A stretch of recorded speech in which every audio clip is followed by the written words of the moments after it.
ಗದಗ ಜಿಲ್ಲೆಯ ಲಕ್ಕುಂಡಿಯಲ್ಲಿ ನಡೆಯುತ್ತಿರುವ ಉತ್ಖನನ ಕಾರ್ಯ ಇಂದು 7ನೇ ದಿನಕ್ಕೆ ಪ್ರವೇಶಿಸಿದೆ.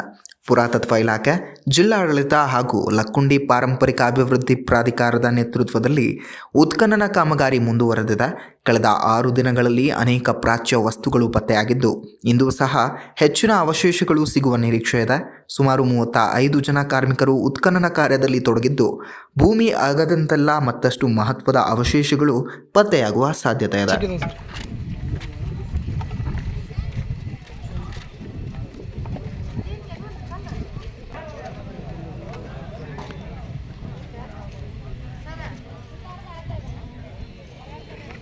ಗುಣಕಾಲ್ ಸಿಗ್ತಾರೇನ್ರಿ?